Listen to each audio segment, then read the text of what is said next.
बूढ़ी काकी। बुढ़ापा बहुधा बचपन का पुनर्आगमन हुआ करता है।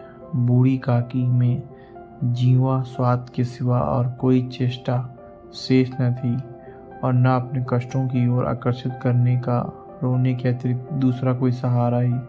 समस्त इंद्रियां, नेत्र, हाथ और पैर जवाब दे चुके थे। पृथ्वी पर पड़ी रहती और जब घरवाले कोई बात उनकी इच्छा के प्रतिकूल करते या भोजन का समय टल जाता, उसका परिमाण पूर्ण न होता अथवा बाजार से कोई वस्तु आती और उन्हें न मिलती तो रोने लगती थी।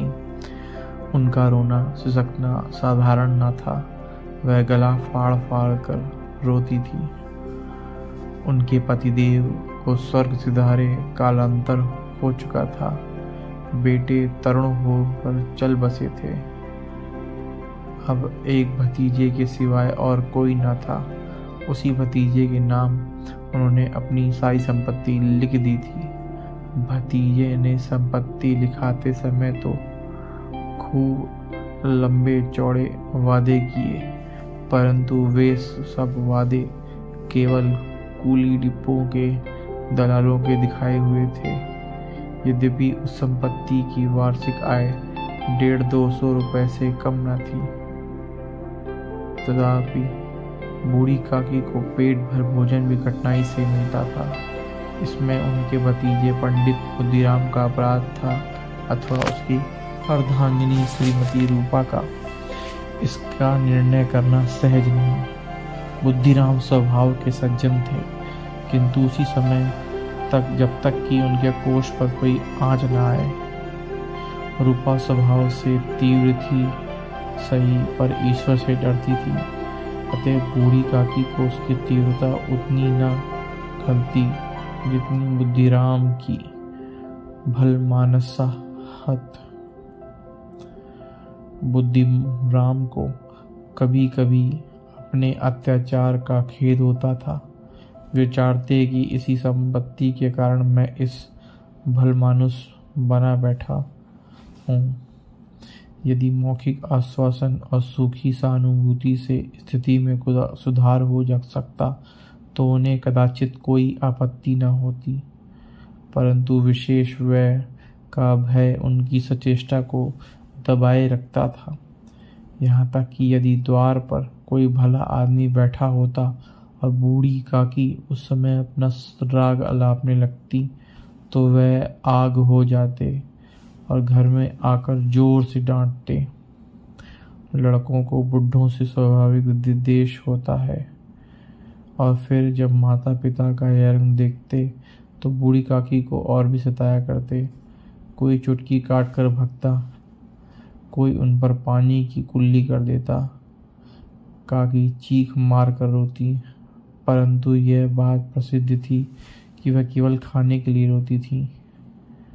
अतएव उनके संताप और आर्तनाद पर कोई ध्यान नहीं देता था। हाँ, काकी कभी क्रोधातुर होकर बच्चों को गालियां देने लगती तो रूपा घटनास्थल पर अवश्य आ पहुंचती। इसी भय से काकी अपनी जीवा कपाड़ का कदाचित ही प्रयोग करती थी। यद्यपि उपद्रव शांति का यह उपाय रोने से कहीं अधिक उपयुक्त था। संपूर्ण परिवार में यदि काकी से कोई किसी को अनुराग था तो वह बुद्धिराम की छोटी लड़की लाडली थी। लाडली अपने दोनों भाइयों के भय से अपने हिस्से की मिठाई बूढ़ी काकी के पास बैठकर खाया करती थी। यही उसका रक्षागार था। और यद्यपि काकी की सड़न उनकी लोलुपता के कारण बहुत महंगी पड़ती थी, तथापि भाइयों के अन्याय से कहीं सुलभ थी। इसी स्वार्थ अनुकूलता ने उन दोनों में प्रेम और सहानुभूति का आरोपण कर दिया था। रात का समय था। बुद्धिराम के द्वार पर शहनाई बज रही थी और गांव के बच्चों का झुंड विस्फोट नेत्रों से गाने का रस स्वादन कर रहा था। चारपाइयों पर मेहमान विश्राम करते हुए नाइयों से मुक्तियां लगवा रहे थे। स्वामी भी खड़ा हुआ भाट बिरदावली सुना रहा था और कुछ मेहमानों के वाह वाह पर ऐसा खुश हो रहा था मानो इस वाह वाह का यह यथार्थ में वही अधिकारी है। एक अंग्रेजी पढ़े नवयुवक इन व्यवहारों से उदासीन थे। वे इस गंवार मंडली में सम्मिलित होना अपने प्रतिष्ठा के प्रतिकूल समझते थे।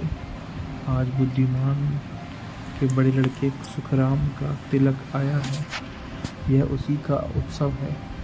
घर के भीतर स्त्रियां गा रही थी और रूपा मेहमानों के लिए भोजन के प्रबंध में व्यस्त थी।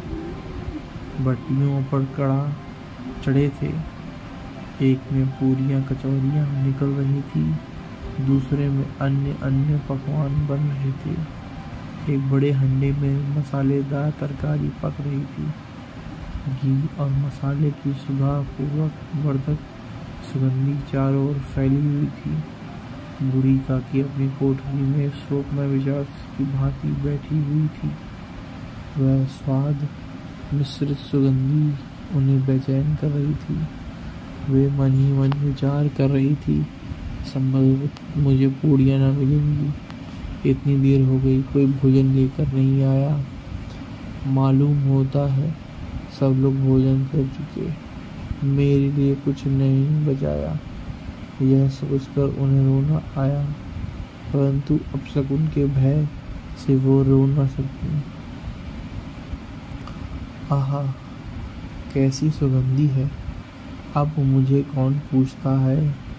जब रोटियों के ही लाले पड़े हैं, तब ऐसे भाग्य में कहाँ भरपेट पूड़ियाँ मिले। यह विचार कर उन्हें रोना आया। कलेजे में एक फूंक सी उठने लगी, परंतु रूपा के भय से उन्होंने फिर मौन धारण कर लिया। बूढ़ी काकी देर तक इन्हीं दुखदायक विचारों में डूबी रही। घी और मसालों की सुगंधी रह रहकर मन को आपे के बाहर किए देती थी। मुंह में पानी भर भर आता था। पूड़ियों का स्वाद स्मरण कर हृदय में गुदगुदा होने लगी थी। किसे पुकारूं, आज हमारी बेटी भी नहीं आई। दोनों छोड़ के सारा दिन क्या करते हैं, आज उनका भी पता नहीं। मालूम होता है कि क्या बन रहा है। बूढ़ी काकी की कल्पना में फूलों की तस्वीर नाचने लगी। खूब लाल लाल लाल लाल फूली नरम होंगी। रूपा ने भली भांति मोयन दिया होगा। कचौरियों में अजवाइन और इलायची की महक आ रही होगी। एक पूरी मिलती तो जरा हाथ में लेकर देखती। क्यों ना चलकर कढ़ा से सामने ही बैठूं। पूड़ियाँ छन छन कर तैरती रही होंगी। कढ़ा से गरम गरम निकलकर थाल में रखी जाती होंगी। फूल हम घर में भी सूंघ सकते हैं, परंतु वाटिका में बात होती है। इस प्रकार निर्णय करके बूढ़ी काकी उकड़ू बैठकर हाथों के बल सरकती हुई बड़ी कठिनाई से चौखट उतरी और धीरे धीरे रहती हुई कड़ा के पास जा बैठी। यहाँ आने पर उतना ही धैर्य हुआ जितना भूखे कुत्ते को खाना खिलाने वक्त।